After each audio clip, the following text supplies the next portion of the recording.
Connecting with the divine with your eyes closed is meditation.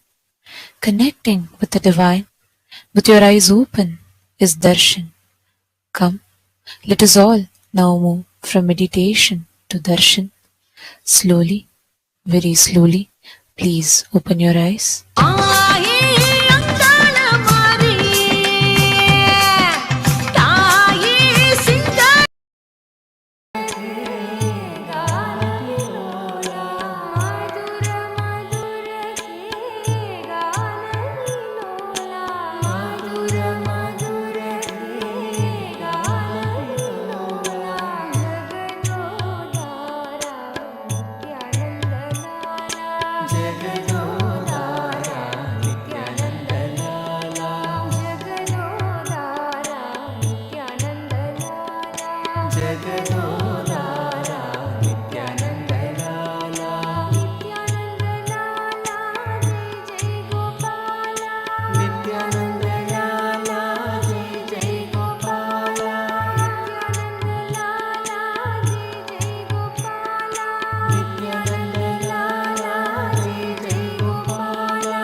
Hari नित्य गोपाला जगदोदारा नित्यानंदना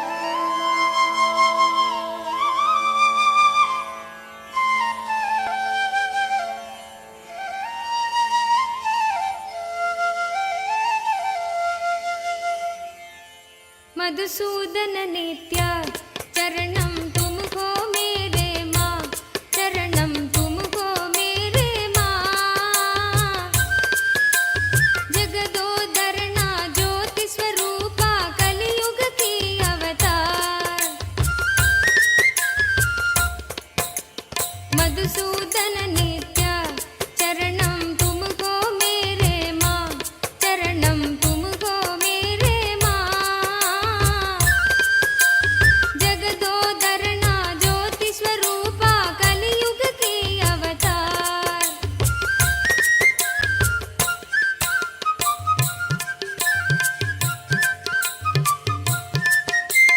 निरुपम गुण सदना नित्या नीरज दल नयना आ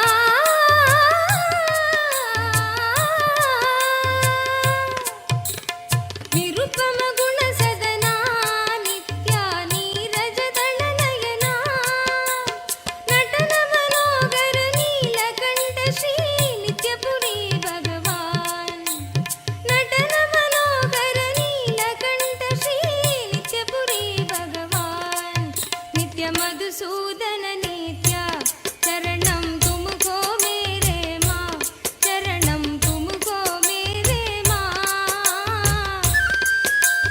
जगदोदरना ज्योति स्वरूपा कलियुग की अवतार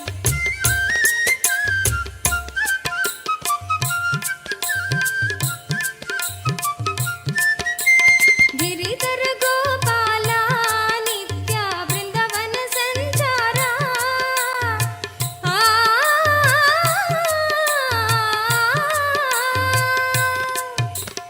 गिरिधर गोपाला नित्य वृंदावन संचारा बंध विमोचन पाप संहारा नित्यपुरी भगवान बंध विमोचन पाप संहारा नित्यपुरी भगवान नित्य मधुसूदन नित्य चरणम तुमको मेरे माँ चरणम तुमको मेरे माँ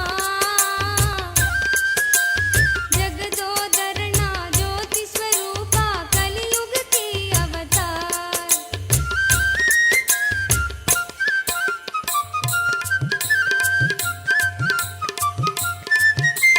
द्वापर युग में श्याम नित्या कलियुग के भगवान द्वापर युग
नित्यानन्द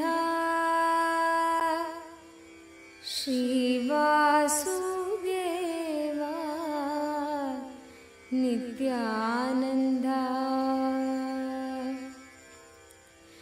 मधुसूदना हरे माधवा मधुसूदना हरे माधवा मधुसूदना हरे माधवा मधुसूदना हरे माधवा श्रीवासुदेवा नित्यानन्द श्रीवासुदेवा नित्यानन्द श्रीवासुदेवा नित्यानन्द श्रीवासुदेवा नित्यानन्द श्रीवासुदेवा नित्यानन्द श्रीवासुदेवा नित्यानन्द श्रीवासुदेवा नित्यानन्द श्रीवासुदेवा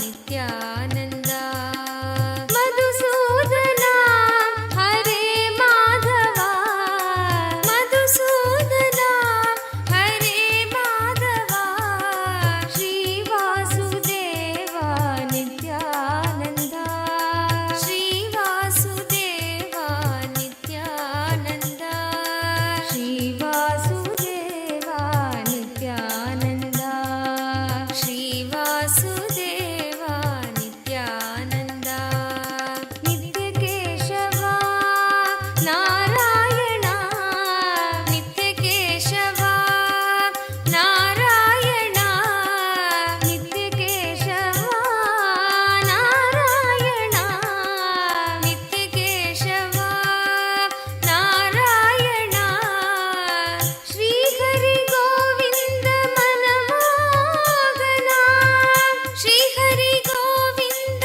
मनमोहना श्रीहरि गोविन्द मनमोहना श्रीहरि गोविन्द मनमोहना जनार्दना जगत्पालना जनार्दना जगत्पालना दीनावना दुःखभञ्जना दीनावना दुःखभञ्जना जना Pada Trimurti, Tripada Trimurti forms of Paramashiva.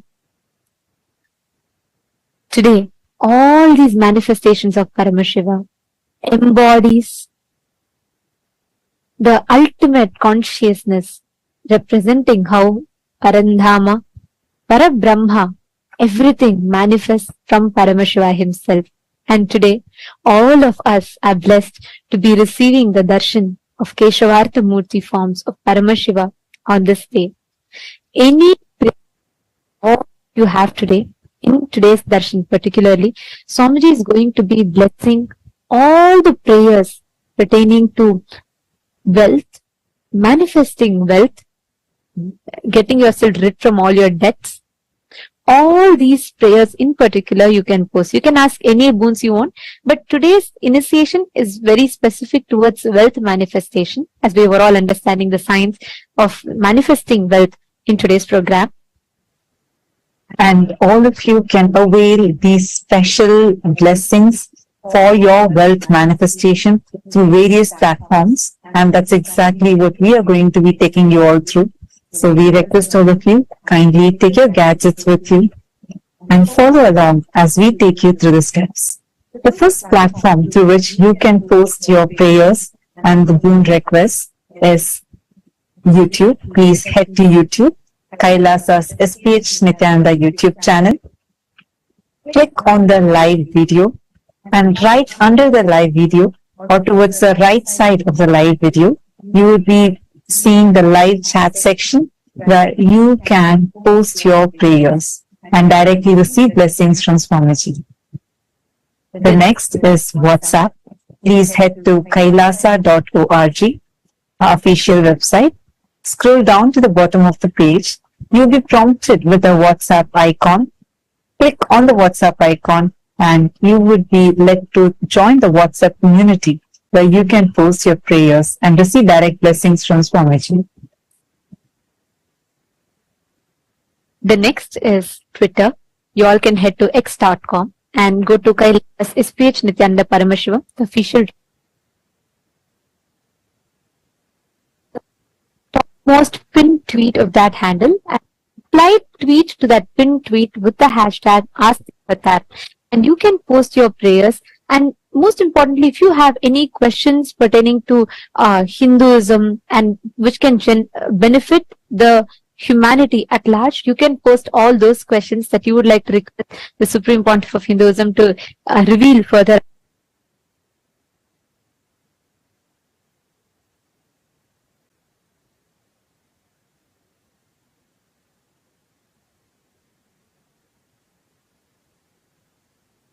Profile picture, it will lead you to the live video. In the comment section of that live video, you can post all your prayers, boons and blessings requests.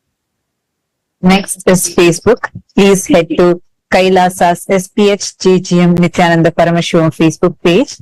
And in that Facebook page, if you scroll down, you'll be seeing the live stream where you can click and post in the comment section of that live video. You can post your prayers and also click that share button. Share it with at least 5 of your friends who are right now struggling with any wealth-related issues, going through financial crises or having issues like loans or any kind of financial problems. Take a moment, share this live video with all your near and dear ones. And it is just one tap for you, but it would be life-transforming for them. To all the Hindus, the members of Rajya Sabha, the born and the practicing Hindus. Today, what we are going to be discussing is of utmost importance because Hinduism has mastered the science of creating one of the most stable, successful social structures, because of which Hinduism, despite relentless persecution and attacks, is still the longest surviving and successfully thriving civilization. And Hinduism, the way the Hindu principles were rooted from the principle of enriching, was so strong that at its zenith, the Hindu Akhanda Bharata, the Hindu nations, contributed to 64% of global GDP, which itself is a testament to the clear science and structure we had, the economic cycle that we had, which was successful and which is very relevant to this day, which is why the Supreme Pontiff of Hinduism has taken the ultimate responsibility on himself to revive this Hindu Dharma Chakra, the Hindu principles-based economics, the economic circle. And today, we would like to ask all of you the question that we all would like to discuss upon, bring to light today, is on revival of this Hindu Dharma Chakra, the circular economy which is based on the Hindu principles. The Hindu business services, if you see all the Hindu business principles are maintaining high degree of integrity, maintaining the quality of the product, not compromising on the quality for the sake of for the sake of profits, and flourishing by maintaining integrity and enriching as the fundamental principles of business. And the question that we would like to ask all of you today is, do you feel Hindus should start being part of creating the Hindu Dharma Chakra, the Hindu Dharma-centric circular economy, where Hindus support Hindu businesses, which in turn supports the Hindus to expand further, create more startups, and encourages more people to start Hindu principle-based businesses, which will create a very successful, virtuous cycle of Hindu economy, which will form a successful ecosystem for Hindus to support other Hindu businesses and create a stronger community support for Hindu diaspora around the world. We are 2 billion in number, and the Supreme Pontiff of Hinduism is leading this effort wherein to bring all the Hindus together. Hindus are the most happiest and the wealthiest communities across so many countries across the globe. And Supreme Pontiff of Hinduism is taking this initiative to bring together this enormous strength that we have and create a beautiful Hindu economic system where all the Hindus support Hindu businesses, and where like you go and buy from them and you support their business and they support you, and as an entire community all of us can create a circular economy and thrive and flourish as Hindus.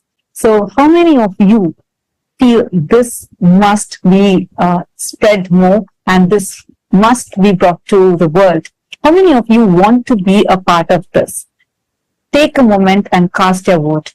And if you also have more ideas or you feel this is something really extraordinary the Supreme Pontiff of Hinduism is leading, take a moment, head to Twitter, tag Swamiji's Twitter handle and cast your vote on Twitter too by saying why you feel this is the best thing and why you feel the choice you chose is the best choice.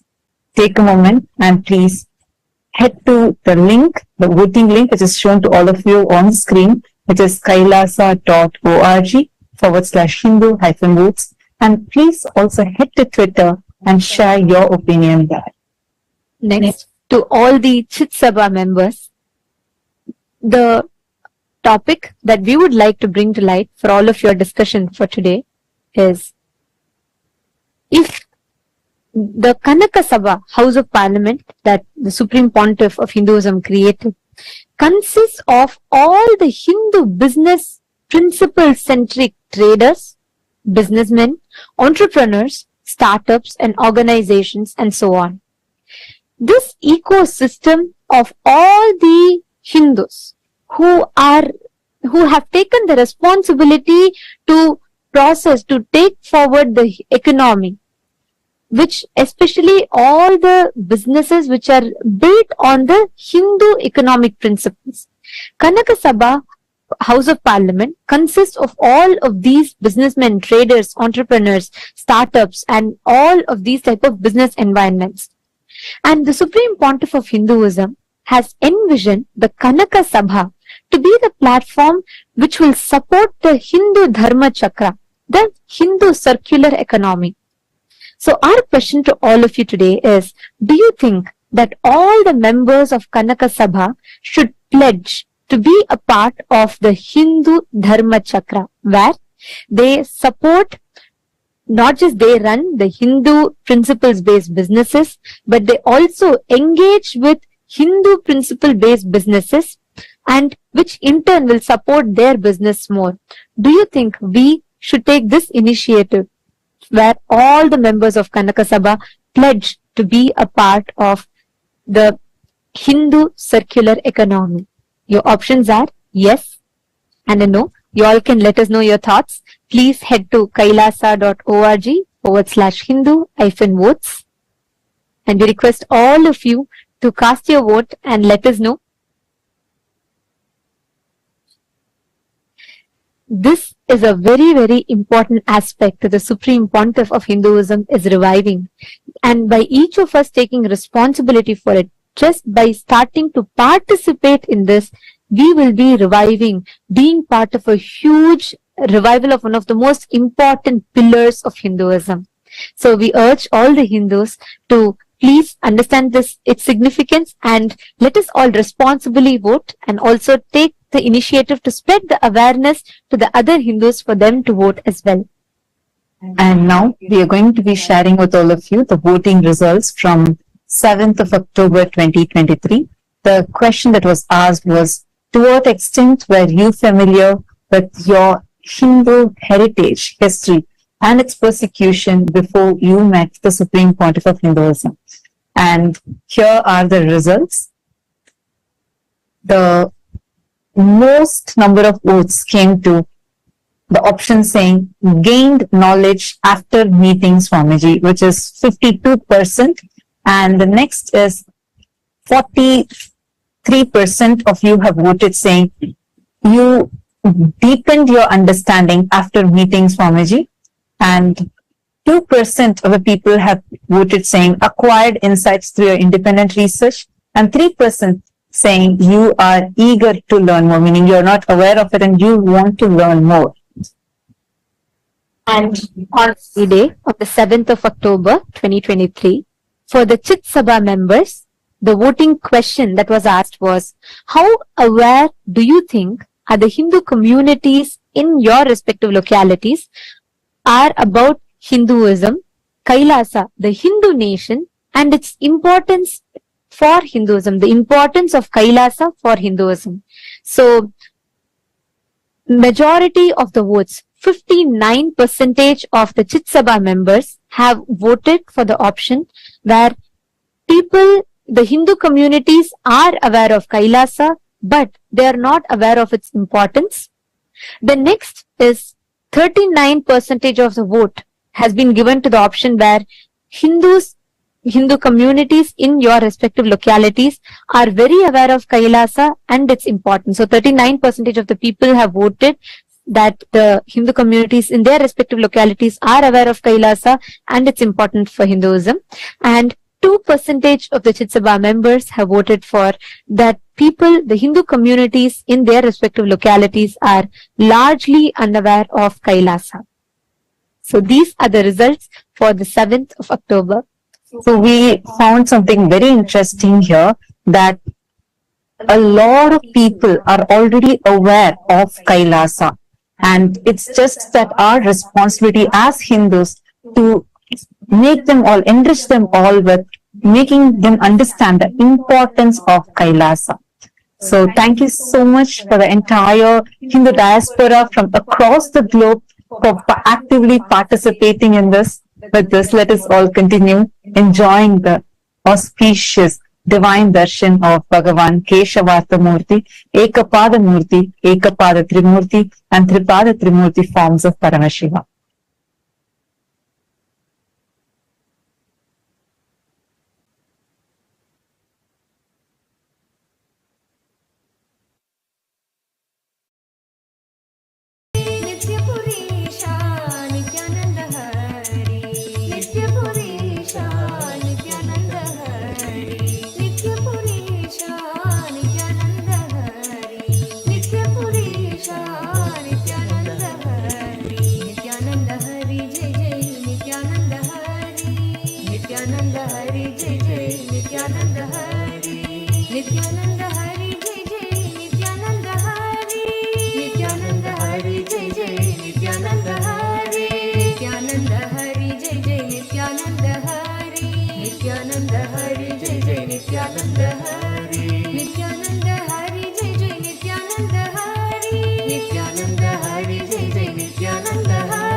नासी मधुरं भस्मं मधुरं नासी मधुरं भस्मं मधुरं रुद्राक्षा मधुरं ज्ञानं Nityanandam, Kailasa welcomes you to the 6-day celebrations of Navaratri. In the Sripura Utsava Mandapam, the presiding deity of Devi Paramashiva Shakti is gracing us in the Brahmacharini Alankaram. Paramashiva Shakti Devi graces as the Sadhvi, a tapasvi, and has done the penance in absolute powerfulness and oneness with Paramashiva. Today we celebrate her in the Brahmacharini Alankaram. The presiding deity of the Vaikunta Utsava Mandapam, Sri Ananda Venkateshwara Swami, is gracing us in the Alankaram as Sri Ramachandra Bhagavan. In the Mahakailasa Utsava Mandapam, we also are graced by the Utsava Vigraha of the Supreme Pontiff of Hinduism, Bhagavan Nityananda Paramashivam, also gracing us in the Brahmacharini Alankaram. Let us now offer our Sakshat Dandavat Pranams, devotion and worship at the divine lotus feet of the deities of the Utsava Mandapams of Kailasa's Navaratri celebrations.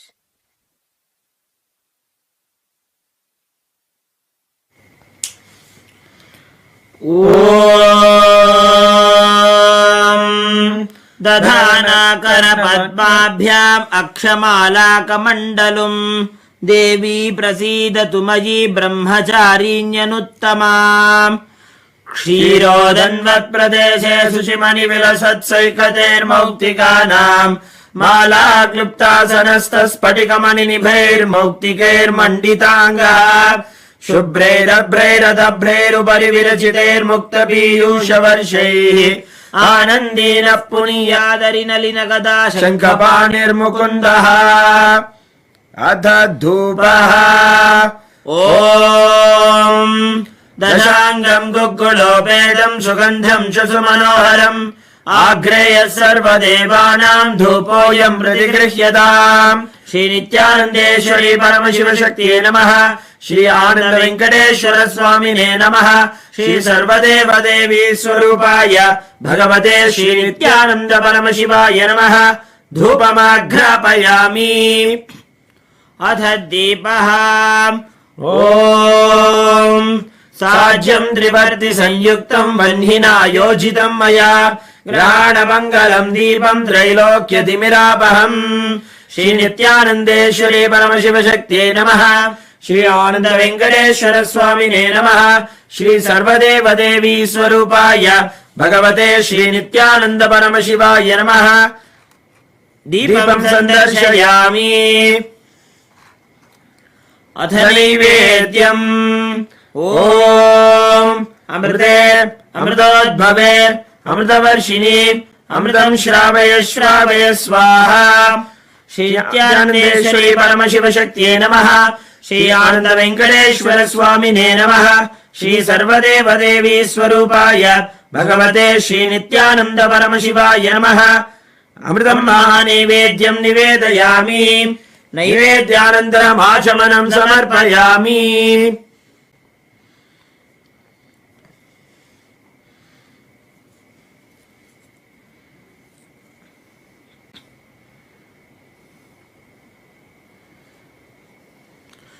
नीराजनम् ॐ सर्वमङ्गलमाङ्गल्ये शिवे सर्वार्थसाधिके शरण्ये त्र्यम्बके गौरी नारायणि नमोऽस्तुते निरञ्जनाय विद्महे निराभासाय धीमहि तन्नः श्रीनिवास प्रचोदयात् ॐ हंसाय विद्महे परमहंसाय धीमहि तन्नो हंस प्रचोदयात् कर्पूरगौरम् करुणावतारम् संसारसारम् भुजगेन्द्रहारम् सदा वसन्तम् हृदयारविन्दे भवम् भवानीम् सहितम् नमामि भवम् भवानीम् सहितम् नमामि भवम् भवानीम् सहितम् नमामि श्री नित्यानन्देश्वरी परमशिवशक्त्यै नमः श्री आनन्द वेङ्कटेश्वर स्वामिने नमः श्री सर्वदेवदेवी स्वरूपाय भगवते श्री नित्यानन्द परमशिवाय नमः अलङ्कारदीपम् सन्दर्शयामि रक्षान् धारयामि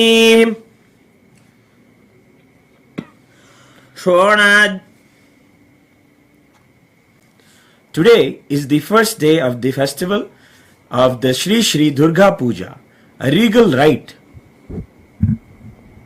offered by the kings and queens and heads of states of the Hindu states since time immemorial. This royal offering of Durga Puja to Durga Devi, who manifests powerfully during the final nights of Devi Navaratri, is the benefit and of countless blessings from Durga Devi herself. The divine love is a reality that everyone experiences during the nights and days of Sri Sri Durga Puja. The Durga Puja is an elaborate adoration of the Cosmic Mother who comes to protect all of us as her own children. The Durga Pandal is worshipped with extensive and rare rites and rituals which foster devotion to the Cosmic Mother and inspire us to lead powerful Hindu lives as yogis and tyagis. Today is the very special Saptami Puja, where the Prana Pratishta will take place. Today we are going to witness the Prana Pratishta of the Durga deity and see her come alive with the divine blessings of the Supreme Pontiff of Hinduism, Bhagavan Nityananda Paramashivam. It is the most powerful moment to witness Durga Devi come alive and grace us. She manifests powerfully on this very day out of sheer love and compassion for all of us. Let us rejoice her happening and give her all of the best offerings. We now request our beloved Bhagavan to do the Prana Pratishta to the Durga deities.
We now request the divine blessings of our beloved Swamiji.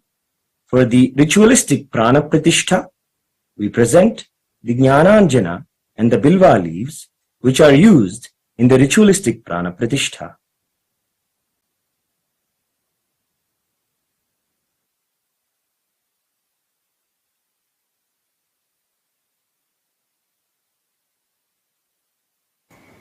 ॐ रात्रिव्यक्षदायते पूरुत्रा देव्या अक्षभिः विश्वा अधिश्रियो ओधिता ओर्वप्रा अमर्त्या निपतो देव्यो उद्वताः ज्योतिषा बाधते तमाः निरुस्वसारमस्कृतोषसं देव्या आयति अपेदोहासते तमाः निग्रामा आसो अविक्षत निबध्वन्तो निपक्षिणाः निश्येनासश्चिदर्थिनाः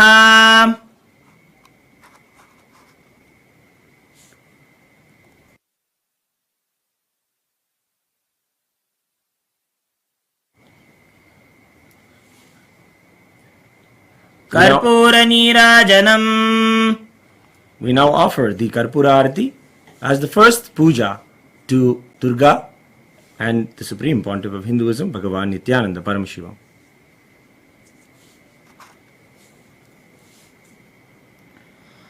Om सर्वमङ्गलमाङ्गल्ये शिवे सर्वार्थसाधिके शरण्ये त्र्यम्बके गौरी नारायणि नमोऽस्तुते.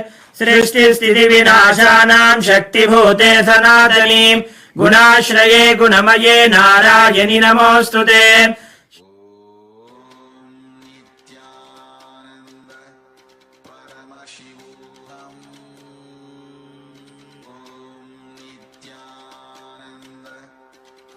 अग्निकोटि परिवृतायै भद्रकाल्यै ह्रीं ओं दुर्गायै नमः.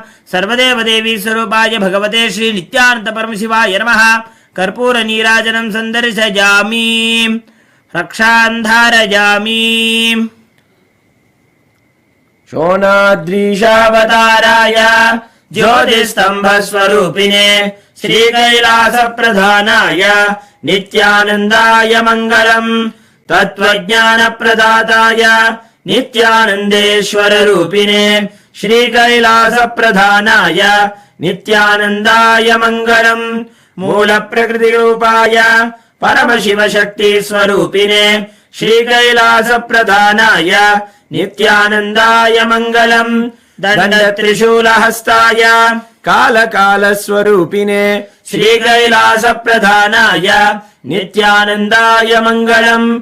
आदिपूज्याय देवाय सकृत्पूर्णत्वरूपिणे श्रीकैलासप्रधानाय नित्यानन्दाय मङ्गलम्.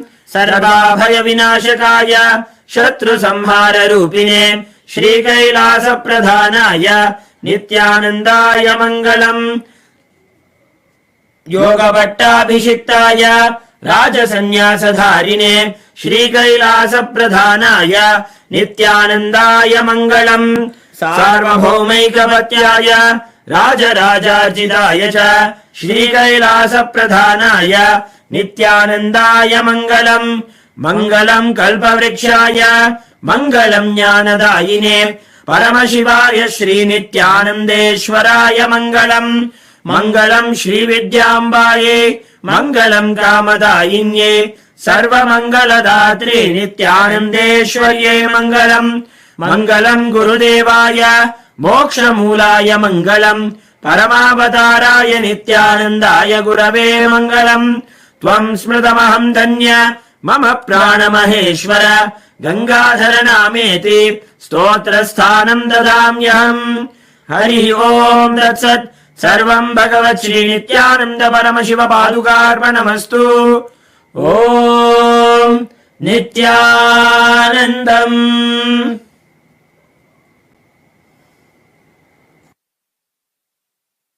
भस्मं मधुरं नासी मधुरं भस्मं मधुरं रुद्राक्षा मधुरं ज्ञानं मधुरं रुद्राक्षा मधुरं ज्ञानं मधुरं भक्ति मधुरं दृष्टि मधुरं भक्ति मधुरं दृष्टि मधुरं नित्याधिपते नित्यं मधुरं नित्याधिपते नित्यं मधुरं मौन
మధుసూదన నిల నిత్య గోవింద మధుసూదన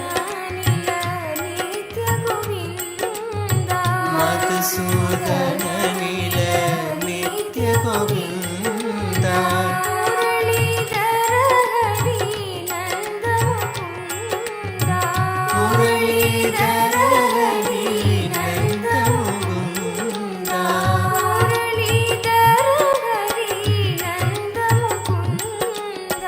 మురళీధర హరి నంద ముకుంద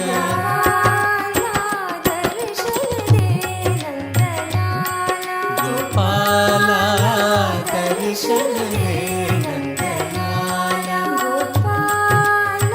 దర్శన దే నందలాల గోపాల దర్శన దే నందలాల రాధా మాధవ నిత్య గోపాల రాధా మాధవ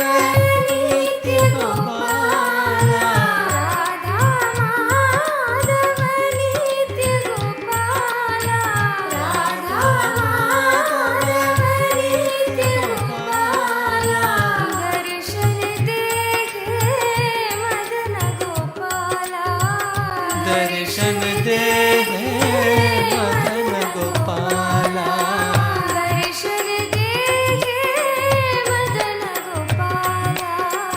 దర్శన దే మదన గోపాల గోపాల దర్శన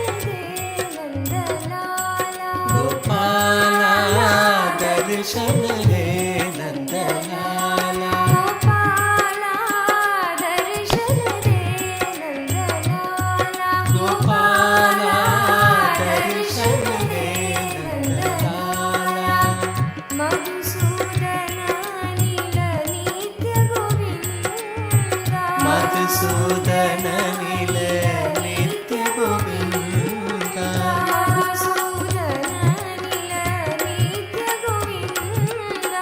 మధుసూదన నిల నిత్య గోవింద మురళీధర హరి నంద ముకుంద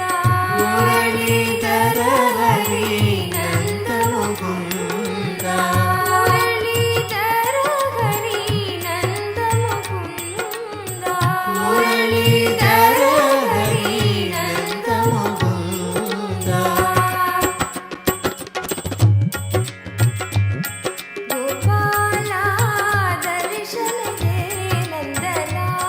గోపాల దర్శన దే నందలాల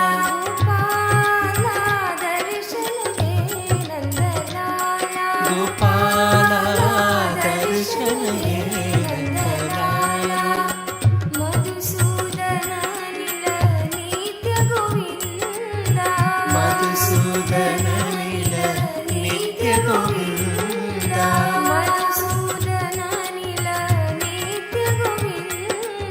మధుసూదన నిల నిత్య గోవింద మురళీధర హరి నంద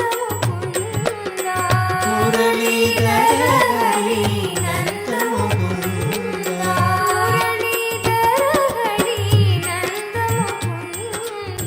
మురళీధర హరి నంద ముకుంద గోపాల దర్శన దే నందలాల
గోపాల దర్శనే నందలాల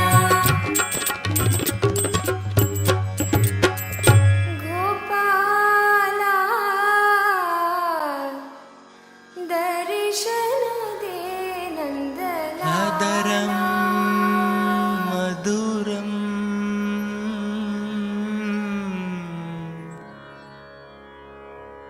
వదనం మధురం నయనం మధురం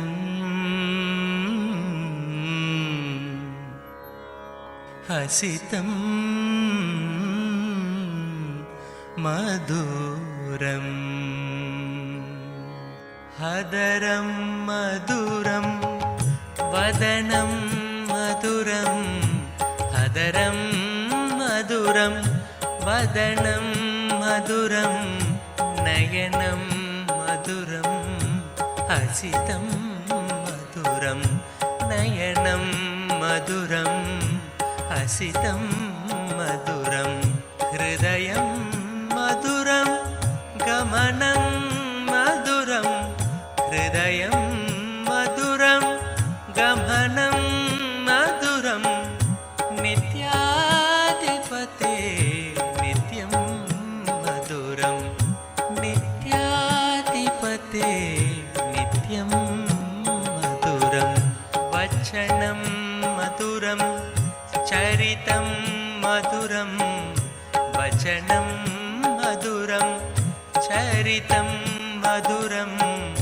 వసనం మధురం వలితం మధురం వసనం మధురం వలితం మధురం చలితం మధురం భ్రమితం మధురం చలితం మధురం భ్రమితం మధురం నిత్యాధిపతే నిత్యం మధురం నిత్యాధిపతే నిత్యం ఏకపాదమూర్తి ఏకపాద త్రిమూర్తి త్రిపాద త్రిమూర్తి. I bless you all with Paramadvaita. I shower you all with all the wealth. Ashta Aishwarya, Ashta Mangala Aishwarya, the ultimate auspiciousness. I initiate all of you into manifesting wealth, abundance, Ashtama Siddhis, Anima, Mahima, Lahima, Karima, Prapti, Pragamya, Ishitva, Vashitva. You will gain, have prapti of wealth, pragamya, whatever you desired as you desire, ishitva, lordship, vashitva, influence on all the aspects and dimensions of your life you feel you decide as wealth. Om Keshavartha Murti, Ekapada Murti, Ekapada Trimurti, Tripada Trimurti. All four here to shower auspiciousness, Sarva Mangalatva. Om, Om, Om.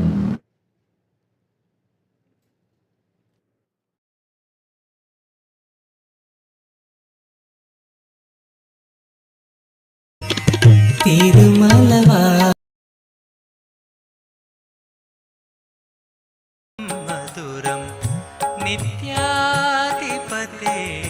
నిత్యం మధురం గుంజా మధురం మధురా మాలా మధురా గుంజా మధురా మాలా మధురా కరుణా మధురం పూజా మధురం కరుణా మధురం పూజా మధురం పీతం మధురం భిడితి మధురం పీతం మధురం భిడితి మధురం నిత్యాధిపతే నిత్యం మధురం నిత్యాధిపతే నిత్యం మధురం వృంతం మధురం లీలా మధురం వృంతం మధురం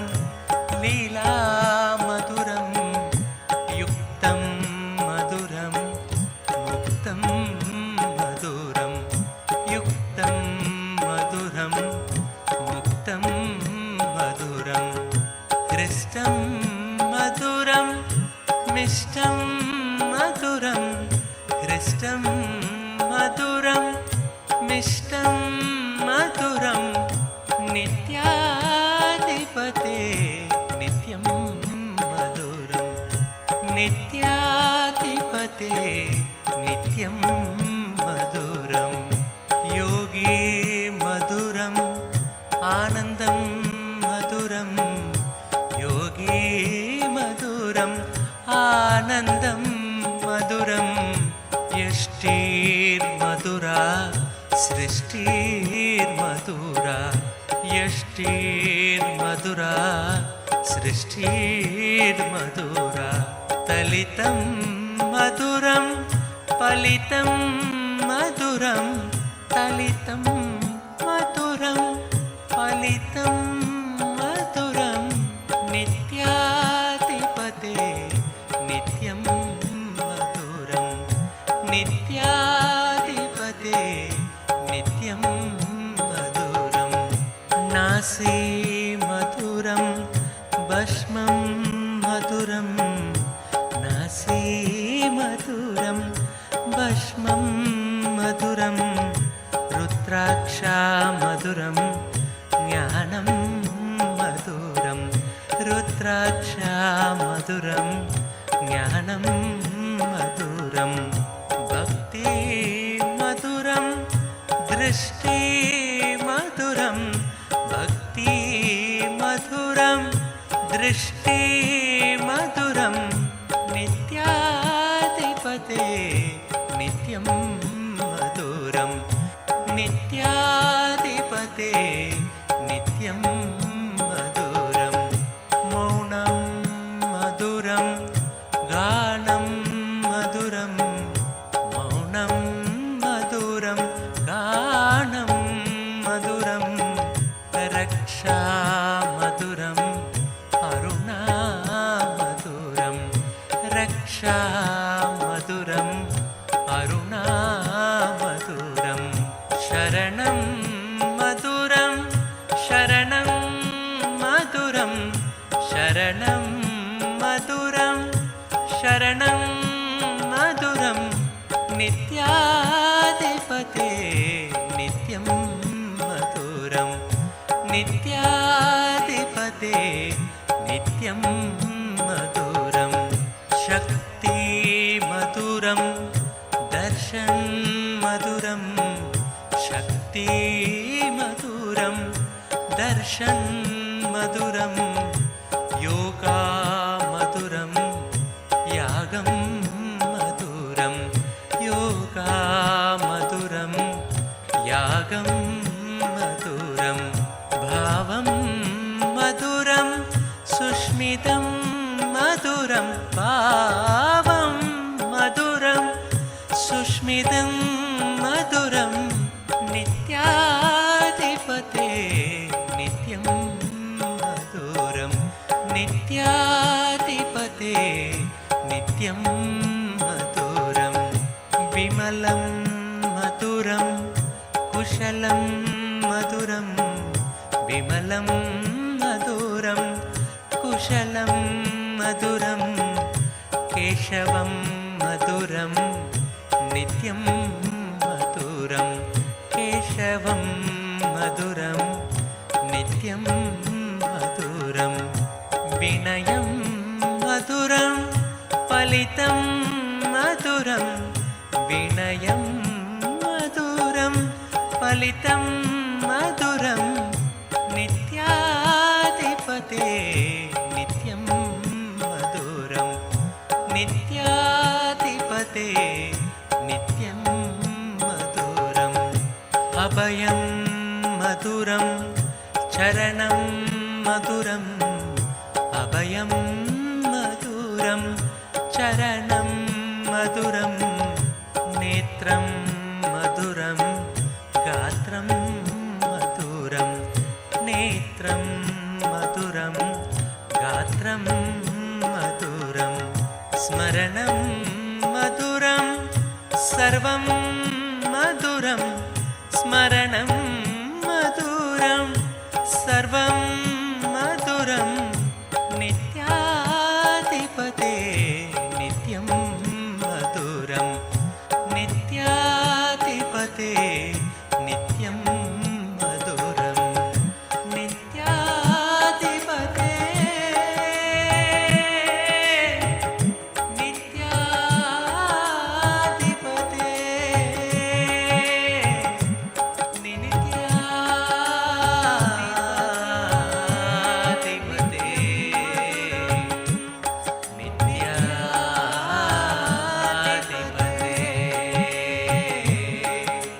नित्याधिपते नित्यं मधुरं नित्याधिपते नित्यं मधुरं नित्याधिपते नित्यं मधुरं नित्याधिपते नित्यं मधुरं नित्याधिपते नित्यं मधुरं नित्याधिपते नित्यं मधुरं नित्यं मधुरं नित्यं मधुरम् हरि नारायण हरि नारायण हरि नारायण भजुरे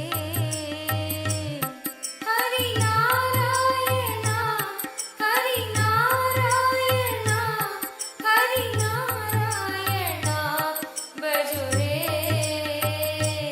हरि नारायण हरि नारायण हरि नारायण भजुरे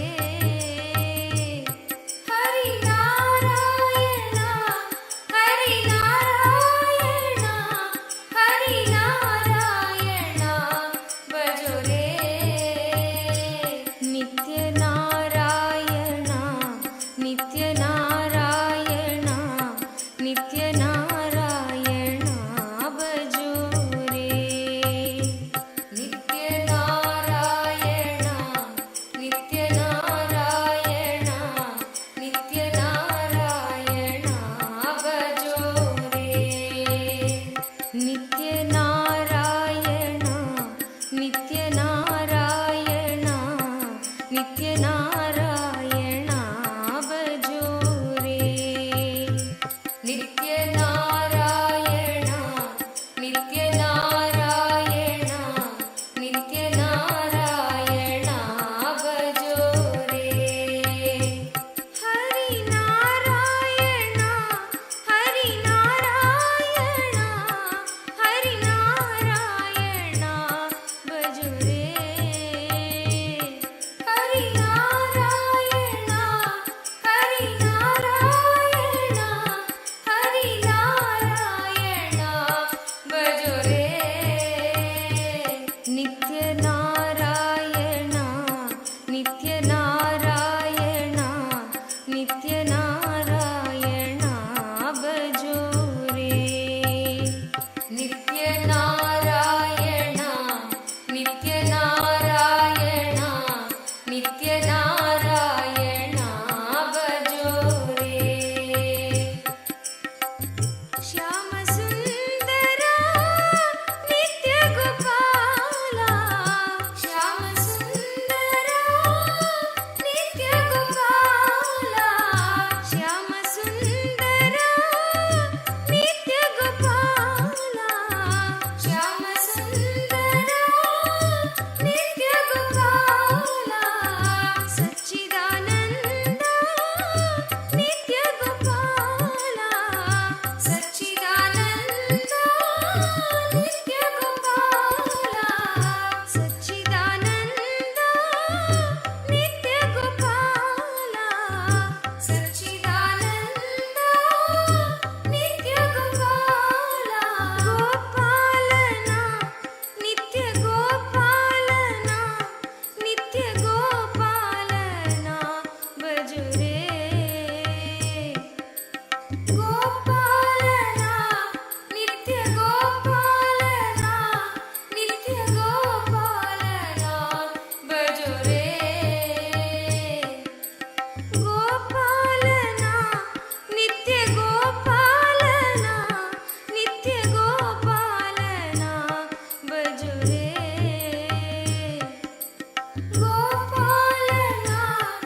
सत्यनारायण नित्यनारायण भजो रे नारायण सत्यनारायण नित्यनारायण भजो रे नित्यनारायण सत्यनारायण नित्यनारायण भजो रे नित्यनारायण सत्यनारायण नित्यनारायण भजो रे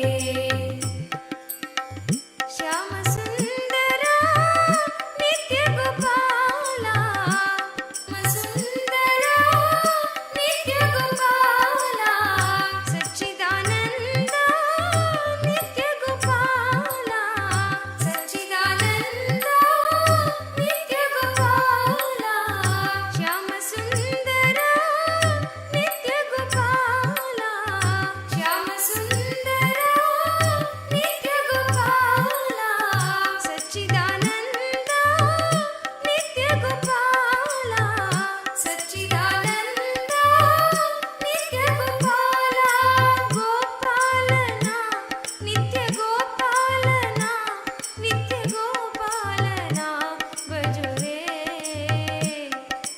गोपालना नित्य गोपालना नित्य गोपालना भजो रे गोपालना नित्य गोपालना नित्य गोपालना भजो रे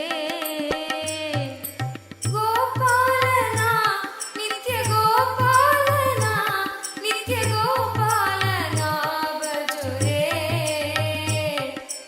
नारायण नित्य नारायण नित्य नारायण भजो रे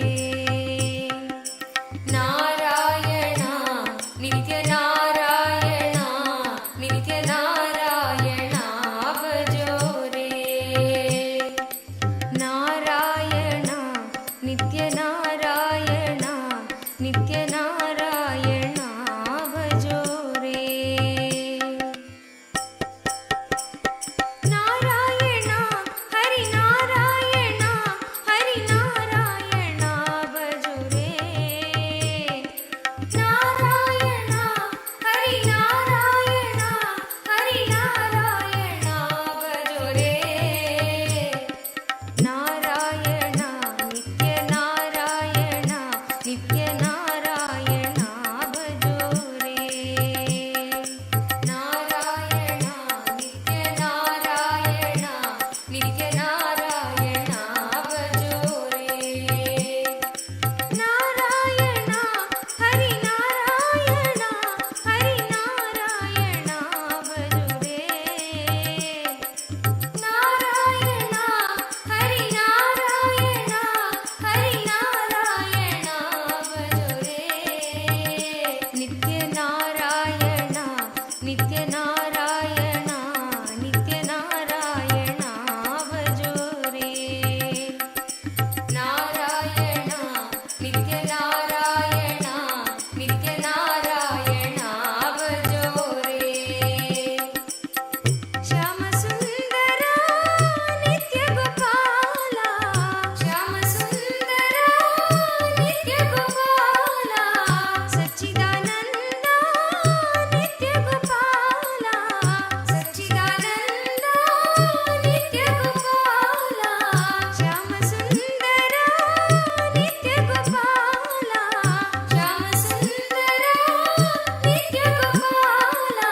नित्यनारायण नित्यनारायण भजो रे।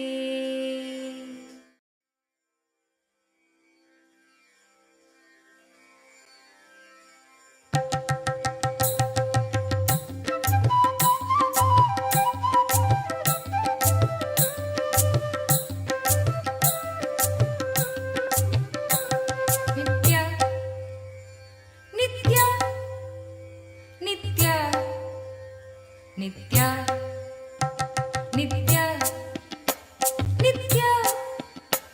नित्य नित्य हे शिव शंकर नित्य माधव मुरहर नित्य हे शिव शंकर नित्य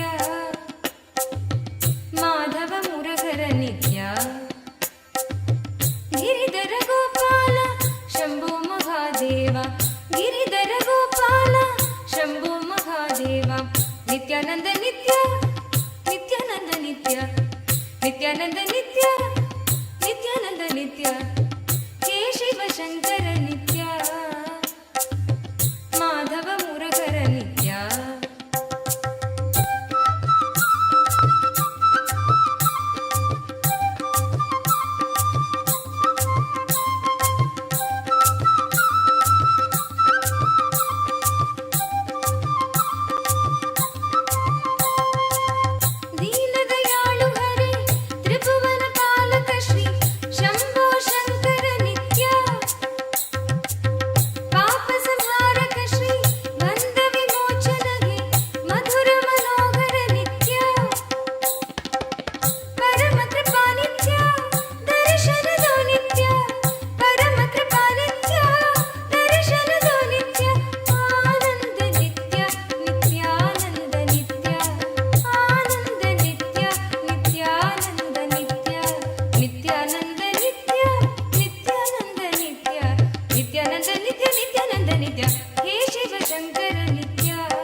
नारायण रंग रंग विठ्ठला नित्य नारायण रंग रंग विठ्ठला नित्य नारायण रंग रंग विठ्ठला नित्य नारायण रंग रंग विठ्ठला बोलो नारायण जय जय विठ्ठला बोलो नारायण जय जय विठ्ठला बोलो नारायण जय जय विठ्ठला बोलो नारायण जय जय विठ्ठला गोविंद कृष्ण नाम नित्येश्वर विठ्ठला गोविंद कृष्ण नाम नित्येश्वर विठ्ठला गोविंद कृष्ण नाम नित्येश्वर विठ्ठला गोविंद कृष्ण नाम नित्येश्वर विठ्ठला गोपाल कृष्ण नाम नित्यानंद विठ्ठला गोपाल कृष्ण नाम नित्यानंद विठ्ठला गोपाल कृष्ण नाम नित्यानंद विठ्ठला गोपाल कृष्ण नाम नित्यानंद विठ्ठला श्रीरंग विठ्ठला नित्य रंग विठ्ठला श्रीरंग विठ्ठला नित्य रंग विठ्ठला श्रीरंग विठ्ठला नित्य रंग विठ्ठला श्रीरंग विठ्ठला नित्य रंग विठ्ठला बोलो नारायण जय जय विठ्ठला बोलो नारायण जय जय विठ्ठला नित्य नारायण रंग रंग विठ्ठला नित्य नारायण रंग रंग विठ्ठला बोलो नारायण जय जय Vitthala Your prayer will be fulfilled. Blessings for the prosperity for your family, and you will achieve all your economic goals. You will be successful. Ma Miss Deepa Giridhari Tatastu. You will have all the auspiciousness, blessings. Mr. Sheku Zize, Mr. Sheku Zize, my blessings. I accept you as part of us, part of our community and Sangha. Your special prayer for your good health will immediately manifest. Blessings for your good health and your family, your children, all the auspiciousness, all the good things will happen. Mr. Sheku says for you and your family, my blessings, all good things will happen. You and your family will have a good health, good job, luck and political power. Mr. Sheku says blessings, blessings, blessings. Adeline Un Yarching, Adeline Un Yarching. I give you all the 7 boons you wanted. You will win the case with excellence.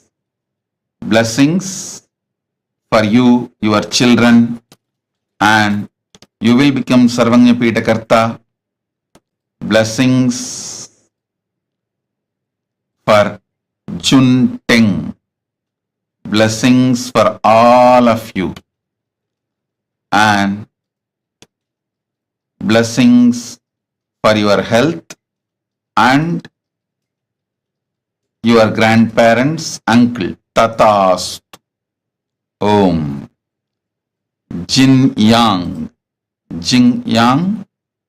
My blessings for your 2 daughters, Meera Wen and Dora Wen. Your husband, John Wen. And blessings for your whole family. Tatastu. I will heal her. I'll keep all of you excellent and healthy. Michelle Shu. Michelle Shu. My blessings I accepted the Chandi Homa you offered. Not only I'll remove all your patterns, give you more intensity and tapas, I'll give you the ultimate oneness with me. Soon I'll get you to Mahakailasa to live with me. Michelle Shu, blessings. Soon you will reach Mahakailasa to be with me. Tatast. Zinning Zan. Zinning Zan. Start taking up the Chinese Kailasa legal and organizational work. Zinning Zan. This is my Guru work for you. Start taking up Chinese Kailasa's legal and organization work. Blessings. This is Guru work for you.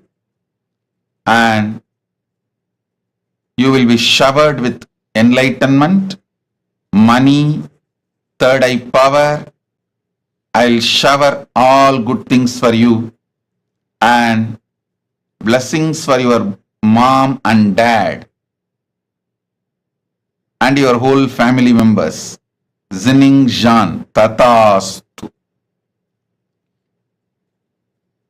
Wang Yi Yu, Wang Yi Yu. My blessings. I accepted your prayer. Blessings for you and Kailasa will happen successfully. You will be part of the Kailasa. Wang Yi Yu. Tatastu. Annamalai AR. Annamalai AR. Blessings. Surely you will become Sarvanya Pitakarta. Not only you will get back the money you got cheated, you will get your Ammapete house also. I'll shower you with wealth. Surely you will have wealth. Blessings for GV Techs. Successful business to Malaysia. Blessings for your son Gautam. And I'll heal Jnana Yogini completely. Gautam will have a yogic body and complete life. Blessings for Vikesh with wealth, and he will become successful yoga teacher. Annamalai AR, I give you all the 7 boons you wanted. Padinarum betru peruvalvu valga. Tatastu. Lara Murillo. Lara Murillo, I accepted your gratitude and Pada Puja. The spiritual name for you. Ekapada Shaktini.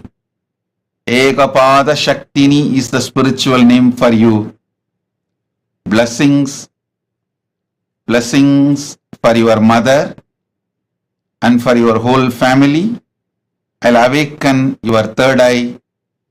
You will be successful in the field of mental health and mindfulness. You will get hired as a professor. And blessings for your daughter Maya, husband Daniel. Tatast. Lara Murillo. Tatast. Li Feng Ming. Li Feng Ming. I give you all the 6 boons you want. Tatastu. Your father will become healthy. Blessings for your family, abundance. I'll open all your chakras, Mooladhara, Manipura, Ananda, Gandha. And Li Feng Ming, Li Feng Ming, you were connected to me in the past life itself. And start teaching yoga, your spiritual career will manifest. Fen Fa Shi. Fen Fa Shi. I give you all the 9 boons you want. The spiritual name for you. Ma Tripada Shaktinayaki. Ma Tripada Shaktinayaki is the spiritual name for you. You will have 20/20 vision and you will attract wealth, enlightenment. I am with you. I'll clear all your patterns, you will become enlightened. Fen fa shi tatas. You Q Chen. Guru Vak for you is become part of the Kailasa legal structure. You Q Chen. Start working to build the Kailasa. I am with you. I will make you intelligence, energy, and make your life also successful.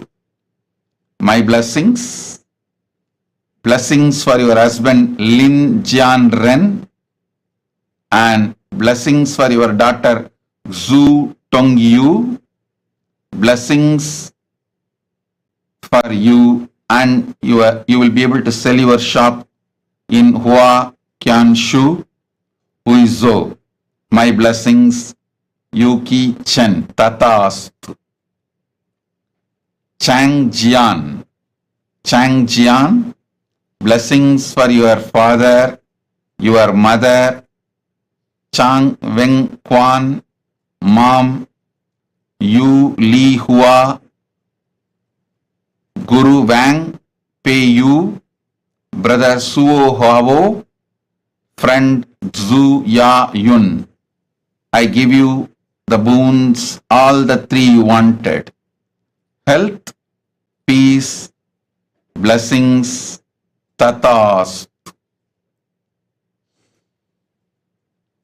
Lina He, I accepted your Pada Puja.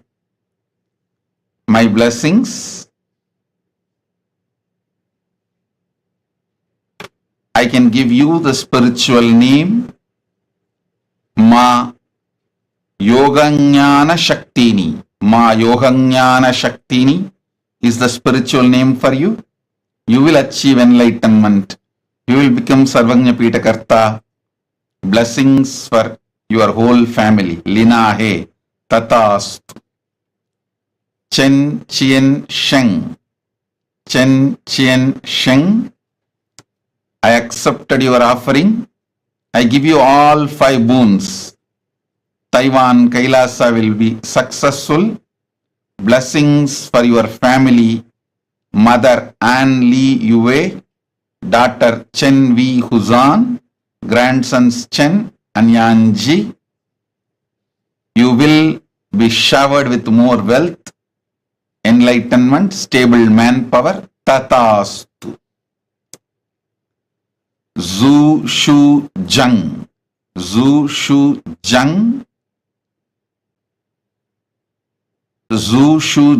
Tatastu. I accepted your Pada Puja. The spiritual name for you is Harihara Swarupini. You will have enlightened baby girl. I give you all the 6 boons you want.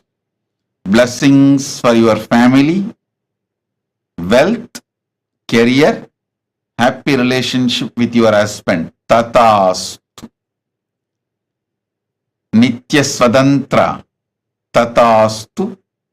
I accepted your Pada Puja. I'll remove all your comparisons, confusions. I'll clear it all. Don't worry. Nitya Swatantra, you will be with me. I'll be with you. Tatastu. Feng Shi Rong. I accepted your Pratyaksha Pada Puja. I'll awaken all your 7 chakras and manifest powers in you. I'll remove all your limiting cognitive patterns. I give you all 6 boons. I'll cure Xiao Shifus. I am with you. I'll shower you with all auspiciousness. Tatastu. Om.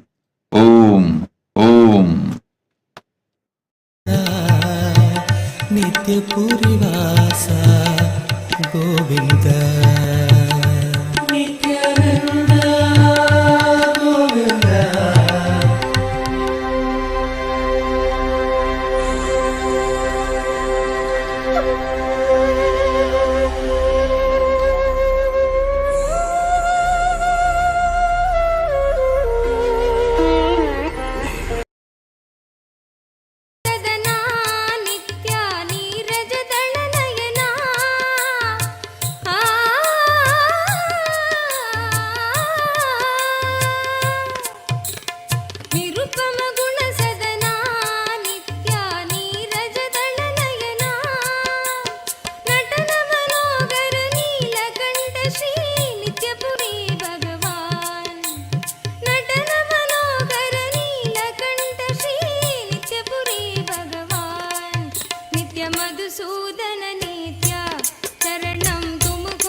Madhusudan नीत्या चरणं तुमको मेरे माँ चरणं तुमको मेरे माँ जगदोदरणा ज्योति स्वरूपा कलियुग की अवतार संस्थान महासिंहासन पीठकर्तः साक्षात् श्री परमशिव समुद्भूत कैलास परम्परागत वैवस्वतमनु इक्ष्वाकु हरिश्चन्द्र भगीरथ श्रीरामचन्द्र शूरसेन इत्यादि अनवच्छिन्न सार्वभौम चक्रवर्ति परम्परागत चतुष्षष्टि योगिनी मण्डित चतुष्षष्टि सम्प्रदाय प्रवर्तक मनुधर्म शासन सूर्यवंश प्राप्त सर्वज्ञपीठ सुराङ्गी साम्राज्य मूर्धाभिषिक्त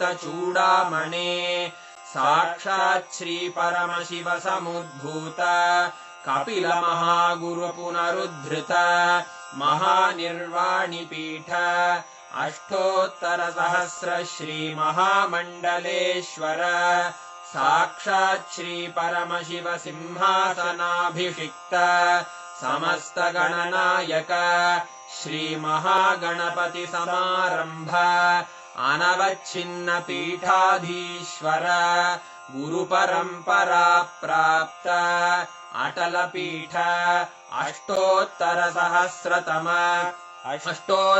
सहस्र श्री अटल पीठाधीश्वर धर्म मुक्ति स्वर्गपुर स्वर्ण पीठ त्रयोविंश गुरु महासन्निधान कैलास परंपरागत आदिपीठ सर्वज्ञ पीठ जगद्गुरो श्री कैलास पुनरुद्धारक श्री कैलास परमाचार्य श्रीमत्परमहंस परिव्राजकाचार्य वर्य सच्चिदानंद प्रणव स्वरूप श्रोत्रिय ब्रह्मनिष्ठ श्रीमज्जगद्गुरु श्रील श्री भगवत् श्री नित्यानंद परमशिव श्री ज्ञान संबंध देशिक परमाचार्य स्वामिन् अत्रागत्य परिपाल्य च अस्मान् विज्ञान वितरणेन विजयी भव जय जय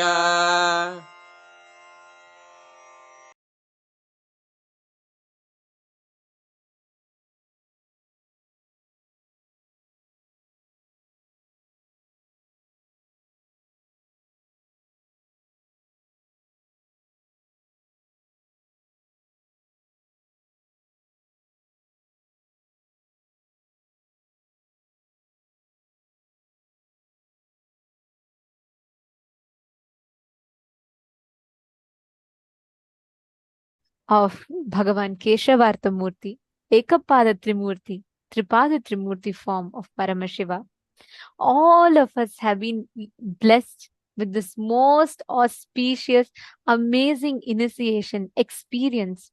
And literally, anybody who has received the initiation today, we've all been blessed with the ultimate blessing of manifesting abundance in our inner space. How was the darshan for you all? How did you all enjoy the darshan?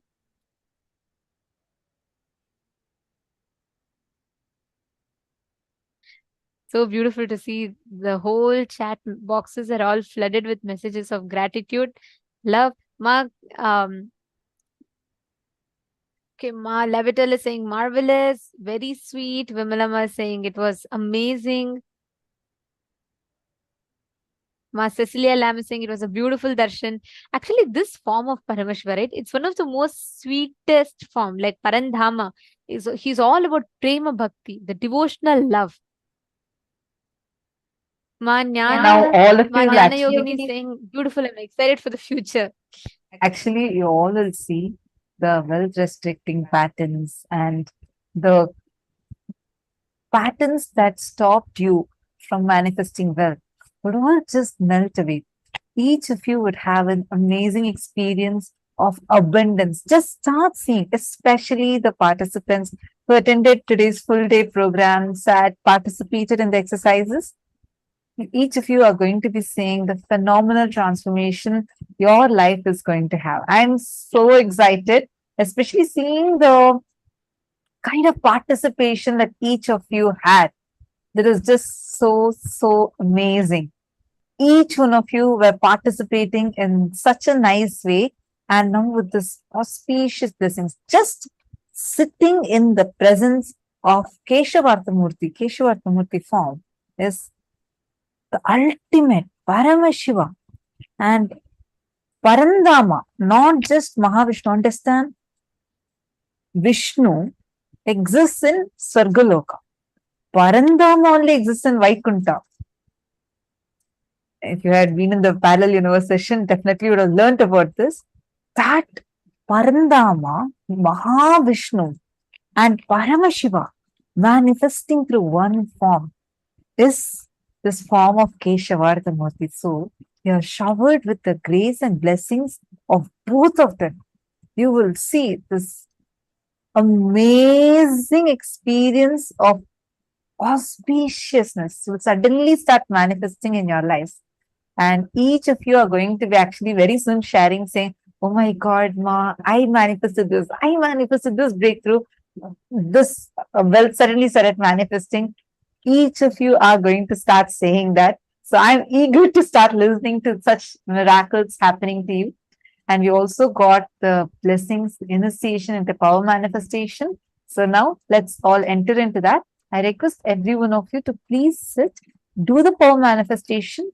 Do not miss out this segment, which is right after the darshan. As soon as the seed is put inside you, that's what happens during the darshan. You need to literally sit and do the manifestation at least for 21 minutes. Only then the initiation will start manifesting intensely through you. Please understand, every one of us that are sitting here today, just as one initiation, we have the ability to increase and decrease, not being affected by the increase or decrease, ups and downs in life. And we have the ability to completely control all the ups and downs. This, in the first session, Swamiji was explaining how Anima, Mahima, Garima, Lahima, Prapti, Prakamya, Ishitva, and Vashitva starts manifesting in Vaikunta. Now we're all going to be literally experiencing, manifesting this experience now. I request all the participants to please take any one object of your choice. Literally going to blow life energy into it. We are going to be doing in different rounds, okay? What all of us are going to be doing is we're going to be manifesting the power of increasing the size of any precious object. See, when you manifest with gold or let's say some precious object, what will start happening is you will start losing the importance it has.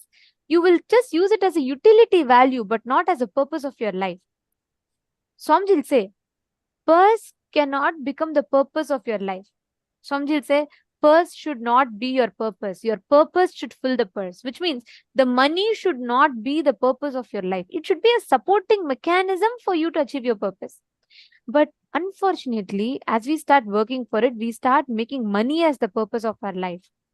This power will remove the impact that poverty, money, and richness has in your inner space and empower you with the cognition experientially that you can create wealth when you want.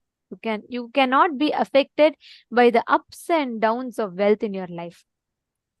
Now, can I request each of you to bring any one precious object? It can be a ring, bangle, something.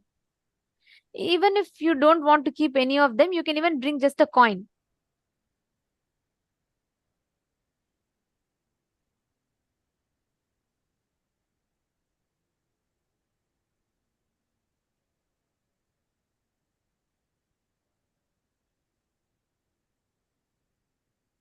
I request every one of you to take a few minutes and post which object you're keeping.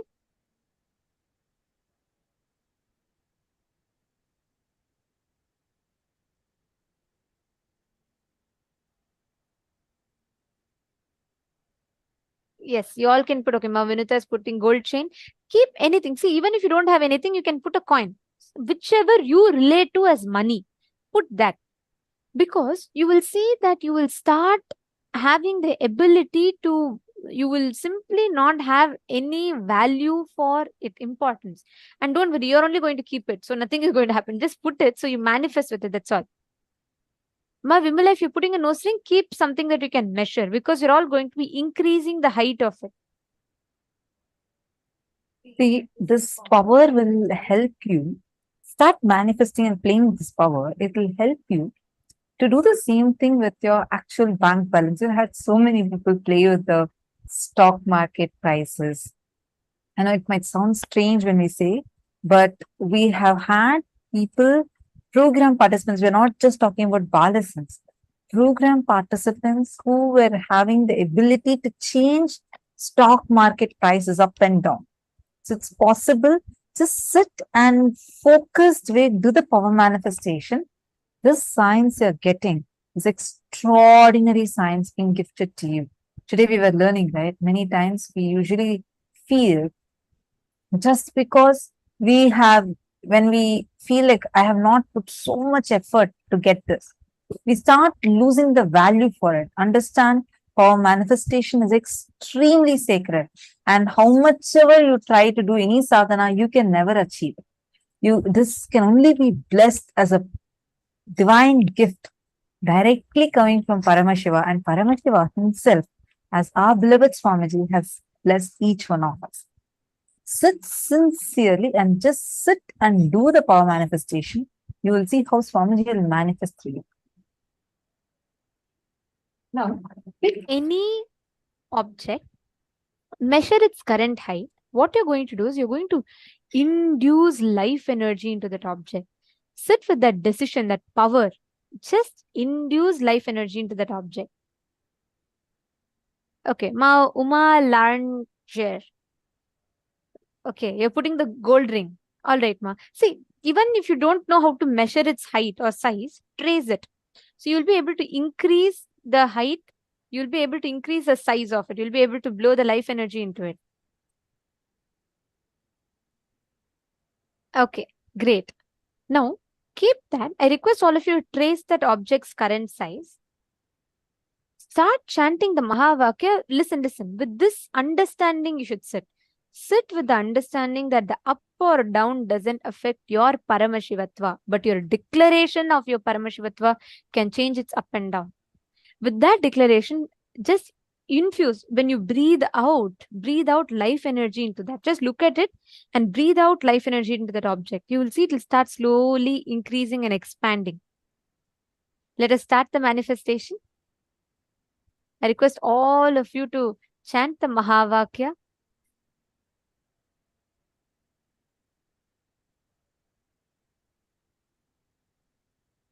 Sit with intense life energy. We're going to be doing 7 minutes of different powers. So let us start.